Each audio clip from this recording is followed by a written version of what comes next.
সাবধান team India, ঘরের মাঠে হতে পারে চরম অপমান। বন্ধুরা, আপনারা যদি দেখতে চান তাহলে ভিডিওটি শেষ অবধি দেখতে হবে, চ্যানেলটিকে সাবস্ক্রাইব করে একটা লাইক দিতে হবে এবং নোটিফিকেশন বেল আইকন দাবাতে হবে। অস্ট্রেলিয়ার মাটিতে টি-20 সিরিজ জিতে দুর্দান্ত পারফরম্যান্স করেছে ভারতীয় ক্রিকেট দল। সেই সাফল্যের রেস কাটিয়ে ইতিমধ্যে দেশে ফিরে এসেছে টিম ইন্ডিয়া।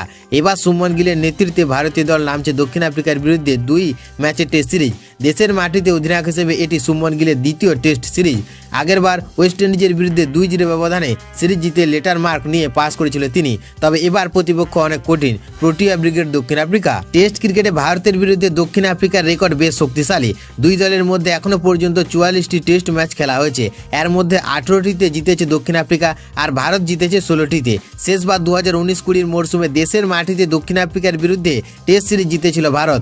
এবার 2021 সালে দক্ষিণ আফ্রিকার মাটিতে টিম ইন্ডিয়াকে কার্যত উড়িয়ে দেয় প্রোটিয়া সেনারা। 2023-24 মরশুমে সিরিজে 1-1 ব্যবধানে ড্র হয়। এবারের সিরিজে ভারতের জন্য কাজ একেবারে সহজ নয়, কারণ দক্ষিণ আফ্রিকা বর্তমানে দুর্দান্ত ফর্মে রয়েছে। চলতি বছরে তারা বিশ্ব টেস্ট চ্যাম্পিয়নশিপের খেতাব জিতেছে। ফাইনালে তারা হারিয়েছে অস্ট্রেলিয়াকে। পাকিস্তানের বিরুদ্ধে শেষ টেস্ট সিরিজেও তারা 1-1 ব্যবধানে ড্র করে এবং দ্বিতীয় ম্যাচে পাকিস্তানকে 8 উইকেটে হারিয়ে ইতিহাস গড়ে দক্ষিণ আফ্রিকা। কেশব মহারাজ, সেনুরন মুথুসামি স্পিনে কুপকাত হয়েছিল পাকিস্তান। তাই বলা যায় শুভমন গিলে ভারতীয় দলের জন্য সামনে কঠিন চ্যালেঞ্জ অপেক্ষা করছে।